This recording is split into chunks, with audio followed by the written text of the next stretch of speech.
দর্শক মণ্ডলী, কি অবস্থা সবার? কেমন আছেন সবাই? আশা করি সবাই ভালো আছেন। সবার খুব সুন্দর ঈদ কাটলো। এই ঈদের আমেজ শেষ হতে না হতেই আমরা চলে আসছি মেঘচূড়ায়। মেঘচূড়ার যে বিশেষ আকর্ষণ বা যে বিশেষ পয়েন্টটি রয়েছে সেটি হচ্ছে এই মূলত ট্রি হাউসটাই। এটা মূলত মেঘচূড়াকে একটি নান্দনিক এবং ধুরন্ধর স্পট হিসেবে তারা নিয়ে গিয়েছে। আমার যতটুকু ধারণা বান্দরবানে হতে এরকম ট্রি হাউস খুব কমই রয়েছে যা তারা এখানে এনেছে। মেঘের দেশে কাঠের ঘর, পাহাড় ঘেরা রাত, এক কাপ চা আর নীরবতা, এটাই সেরা প্রবাদ।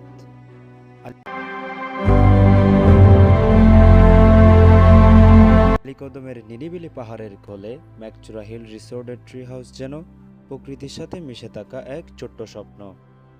চারপাশে সবুজে পাহাড়, নিচে জঙ্গল, আর অনেক সময় মেঘ এসে বারান্দা ছুঁয়ে যায়। পুরো পরিবেশটাই একেবারে শান্ত আর অন্যরকম।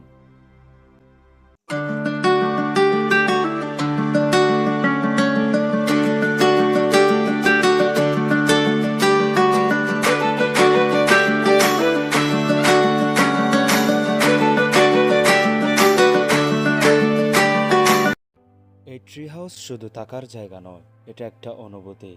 এখানে সকাল মানে পাখির ডাক আর মেঘে ডাকা সূর্যোদয়, দুপুর মানে নরম হাওয়ায় হারিয়ে যাওয়া সময়, আর রাত মানে পাহাড়ে নীরবতায় নিজের সাথে কথা বলা। 40 ফুট লম্বা সাঁকো পেরিয়ে পৌঁছাতে হয় এই ছোট্ট স্বপ্নগরে, যেখানে প্রতিটা ধাপে ধাপে আপনি শহর থেকে দূরে প্রকৃতির আরও কাছেই চলে যান। কাঠ, বাঁশ আর ছাউনি দিয়ে তৈরি এই ট্রি হাউস সরলতায় ভরপুর, কিন্তু অনুভূতিতে অসাধারণ।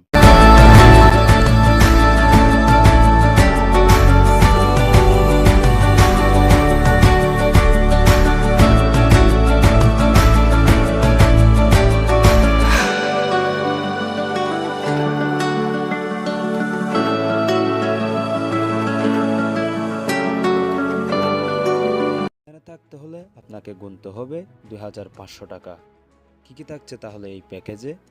ওয়েলকাম ড্রিঙ্কস দিয়ে শুরু, দুপুরের সুস্বাদু খাবার, বিকালে ঝালমুড়ি আর গরম চা, রাতে থাকছে বারবিকিউ আর আড্ডা, আর সকালে গরম খিচুড়ি দিয়েই নতুন দিনের শুরু।